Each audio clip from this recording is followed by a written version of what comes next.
नमस्कार दोस्तों। एक चर्चित नारा है, न खाऊंगा न खाने दूंगा।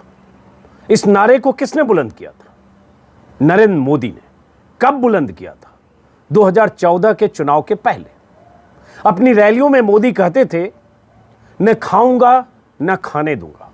रैलियों में तालियां बजती थी, लोगों को उम्मीद लगती थी कि देश से भ्रष्टाचार खत्म होगा, क्योंकि यह वो दौर था जब कांग्रेस सरकार के कार्यकाल में कई तरह के घपले घोटाले हुए थे और भ्रष्टाचार की जड़ें नीचे तक जम चुकी थी।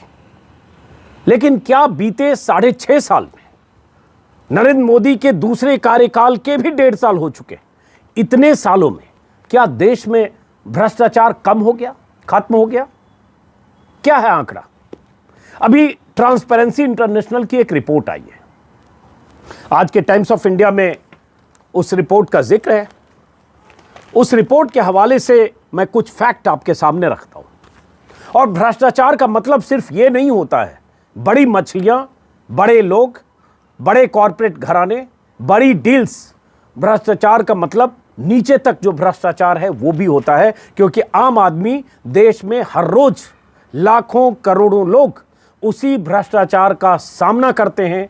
छोटे छोटे काम के लिए रिश्वत देते हैं और वो रिश्वत की वो रकम पूरे देश में अरबों में होती है। लेकिन क्या वहां कोई रोक लगी है? भ्रष्टाचार की जड़ें जितनी गहरी बनी हुई है, बैठी हुई है, क्या वहां नरेंद्र मोदी के 6.5 साल के कार्यकाल में कोई फर्क आया है? ट्रांसपेरेंसी इंटरनेशनल की ये रिपोर्ट कहती है, ताजा रिपोर्ट, ये रिपोर्ट कहती है 47% लोगों ने ट्रांसपेरेंसी इंटरनेशनल के सर्वे में माना है कि बीते 12 महीने में देश में भ्रष्टाचार बढ़ा है। 47% लोगों ने माना है, आंकड़े को सुनिएगा, कि बीते 12 महीनों में देश में भ्रष्टाचार बढ़ा है। यह ट्रांसपेरेंसी इंटरनेशनल की रिपोर्ट है, सर्वे।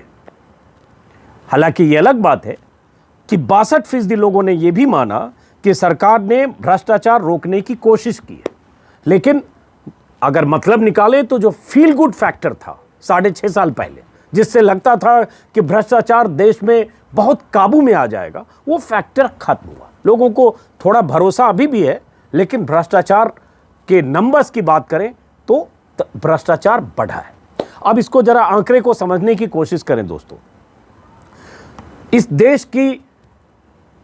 देश के सरकारी दफ्तरों में, इस देश के सरकारी बाबुओं के आचार व्यवहार में, इस देश के हजारों सरकारी दफ्तरों के हर टेबल पर भ्रष्टाचार की जड़ें किस कदर मजबूत हैं, किस कदर गहरी हैं और किस कदर उसे रोकने में तमाम सरकारें नाकाम हुई हैं, यहां तक कि मोदी का 6.5 साल का कार्यकाल भी। तो ये ट्रांसपेरेंसी इंटरनेशनल की रिपोर्ट के हवाले से कुछ जानकारी है, जिसमें भारत ब्राइबरी रेट की बात करें अगर, तो भारत एशिया में सबसे बुरे हाल में है। मतलब जैसे कहते हैं नीचे से फर्स्ट आना, तो भारत नीचे से फर्स्ट है। एशिया की बात कर रहा हूं। भारत में ब्राइबरी रेट सबसे ज्यादा है, यानी करीब 39%। ट्रांसपेरेंसी इंटरनेशनल की सर्वे रिपोर्ट के मुताबिक कंबोडिया, इंडोनेशिया दूसरे नंबर पर है, 37% ब्राइबरी रेट की बात कर रहा हूं। मालदीव, जापान में सबसे कम है, 2%। South Korea 10%, Nepal 12% bribery rate. अब इसको समझिए जरा। और इसलिए मैं न खाऊंगा न खाने दूंगा से मैंने शुरू किया, क्योंकि 6.5 साल पहले ऐसी ही बातें कही गई थी और इससे उम्मीद जगी थी। लेकिन आम आदमी की अगर बात करें, जो रोजमर्रा की जिंदगी में पानी के लिए, बिजली के लिए, पुलिस के पास, तमाम तरह के सरकारी महकमों में काम के सिलसिले में जाता है, जिसका रोज का वास्ता सरकारी बाबुओं से पड़ता है, हर तरह के सरकारी दफ्तर में, केंद्र सरकार का दफ्तर हो चाहे राज्य सरकार का दफ्तर हो, वहां भ्रष्टाचार का क्या आलम है, उस ट्रांसपेरेंसी इंटरनेशनल की इस रिपोर्ट से और समझिए उसको। इसमें कहा गया कि भारत में पर्सनल कनेक्शन का इस्तेमाल करके काम कराने वालों की तादाद एशिया में सबसे ज्यादा है। और इसी में अगर विस्तार से अगर देखें तो ऐसे लोगों का कहना है, सर्वे में कहा है कि अगर वो रिश्वत नहीं दें या अपने पर्सनल कनेक्शन का इस्तेमाल नहीं करें तो उनका काम नहीं होगा, ऐसा उन्हें लगता है, जो इन्होंने अपने सर्वे में लोगों ने कहा है। इसमें अगर हम दूसरे देशों की बात करने से पहले इसमें ट्रांसपेरेंसी इंटरनेशनल ने अलग अलग महकमों की भी बात की है इसी रिपोर्ट में। तो लोगों ने सर्वे में जवाब दिया है कि पुलिस के संपर्क में आने वाले 42% लोगों ने कहा कि उन्होंने रिश्वत दी।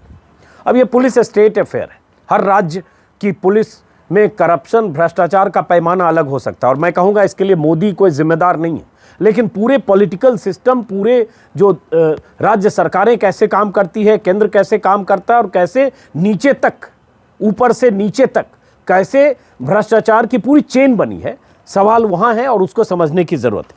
41% लोगों ने माना कि पहचान पत्र से लेकर छोटे मोटे काम कराने के लिए भी उन्हें रिश्वत देनी पड़ती है, मतलब बिना रिश्वत के काम नहीं होता। ये 41% लोगों ने माना। अब इसको जरा दूसरे देशों के संदर्भ में समझे तो जापान में सिर्फ 4% ऐसे लोग हैं जिनका कहना है कि पब्लिक सर्विसेज के लिए, यानी सरकारी कामों के लिए काम कराने के लिए, सरकारी दफ्तरों में काम कराने के लिए व्यक्तिगत संपर्कों का इस्तेमाल करना पड़ा।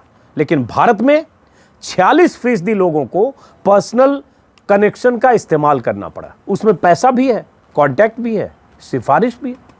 46% और 4%। जापान और भारत का फर्क समझिए। तो मतलब 46% मतलब हर दूसरा आदमी अपने काम के लिए सरकारी दफ्तरों में अगर जाता है तो या तो जुगाड़ से जाता है, संपर्क से जाता है, पैसे देता है, या कोई भी बैकडोर तरीका अख्तियार करता है जो एक तरह से गैर कानूनी है। ये इसी रिपोर्ट के हवाले से जो जानकारी है उसमें ये कहा गया है। और इसी में टाइम्स ऑफ इंडिया अक्सर ऐसे मामलों में अपना एक टाइम्स व्यू लिखता है, जो point of view times of India का होता है। टाइम्स व्यू में टाइम्स ऑफ इंडिया ने लिखा है कि आप बड़े करप्शन की तो बात करते हैं, बिग टिकट करप्शन की बात करते हैं, लेकिन जो निचले स्तर का जो करप्शन है वो ज़्यादा है, और उससे आम आदमी का वास्ता हर रोज़ पड़ता है और वो ख़त्म नहीं हो रहा है। और अगर इसी रिपोर्ट के हवाले से देखें तो एशिया में सबसे बुरा हाल, सबसे निचले पायदान पर भारत भ्रष्टाचार के मामले में। और आंकड़े मैंने शुरू में बताया, फिर से बता दूं कि 47% लोगों ने माना कि बीते 12 महीने में भ्रष्टाचार बढ़ा है भारत में। अब इसमें कुछ और जानकारियां हैं और ट्रांसपेरेंसी इंटरनेशनल की पुरानी रिपोर्ट का भी जिक्र करूंगा पिछले साल का। लेकिन बताऊं कि करप्शन होता कैसे और यह खत्म क्यों नहीं होता। सरकारें चाहे योगी की हो, चाहे मोदी की हो, चाहे नीतीश कुमार की हो, चाहे किसी और की हो, चाहे अशोक गहलोत की हो, चाहे कमलनाथ की हो, चाहे शिवराज की हो, हम अक्सर ऐसी रिश्वतखोरी की कहानियां सुनते हैं। हम आप जो वीडियो देख रहे हैं, आप में से कितने लोग ऐसे हैं जो छोटे छोटे कामों के लिए सरकारी दफ्तरों में जाते होंगे और बिना बाबू की जेब गर्म किए बगैर आपके काम नहीं होते होंगे। छोटे काम में कुछ भी हो सकता है, बिजली के कनेक्शन से लेकर, पानी के कनेक्शन से लेकर, अपने मकान के लिए नक्शा पास कराने से लेकर, ज़मीन से जुड़े कोई हदबंदी और किसी तरह के ब्लॉक में उसका काम हो, कुछ भी हो। और सरकारी योजनाओं का ये आलम है। इससे अलग हटकर मैं बताऊं, अभी मैं बिहार में था, बीते 20-22 दिनों तक मैं बिहार में था। छोटी छोटी योजनाओं में भी, अगर प्रधानमंत्री की योजना है शौचालय योजना, जिसके लिए सरकार की तरफ से 12,000 मिलते हैं किसी गरीब को, जिसको शौचालय के लिए सरकार आवंटित करती है, तो उस योजना में पैसा आवंटन करने से पहले ही 2,000 रुपये उसे रिश्वत देने पड़ते हैं, कहीं कहीं 3,000 है। तो 12,000 में 3,000 ले लिया, मतलब 25% रिश्वत दो, तब आपको 12,000 मिलेंगे। और ऐसे सरकार की तमाम योजनाओं में, और ऐसी रिपोर्ट, ऐसी खबरें छपती रहती है। अलग बात है कि मीडिया की भूमिका इस मामले में जैसी होनी चाहिए, ऐसे घपलों घोटालों के खिलाफ मुहिम चलने की, वो नहीं दिखती है। और ठीक है, कई बार लगता है कोई बड़ा घोटालेबाज पकड़ा गया, ईडी ने कहीं रेड कर दिया या किसी इनकम टैक्स ने कहीं रेड कर दिया, तो लगता है भ्रष्टाचार के खिलाफ काम हो रहा है। लेकिन भ्रष्टाचारी कई देश की सरहद छोड़कर विदेश जा चुके हैं। बड़े घोटालों की बात करें तो बैंकिंग सेक्टर में क्या हो रहा है, ऐसी 50 कहानियां, लेकिन उस पर अभी जाने की ज़रूरत नहीं है। मैं यहीं तक सीमित रहते हुए कि छोटे छोटे काम, कोई भी काम कराते हैं बिना रिश्वत का, इस देश में नहीं होता। और वही ट्रांसपेरेंसी इंटरनेशनल की इस रिपोर्ट में यही कहने की कोशिश की गई है। अब मैं पिछले साल इसी साल जनवरी की रिपोर्ट देख रहा था ट्रांसपेरेंसी इंटरनेशनल की। उस रिपोर्ट के मुताबिक दाओस में वो रिपोर्ट पेश की गई थी।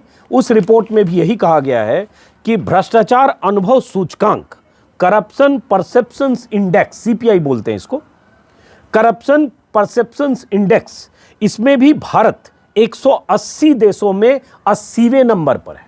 180 में 80वें नंबर पर। 2018 में 78वें नंबर पर था, 2 पॉइंट नीचे खिसका।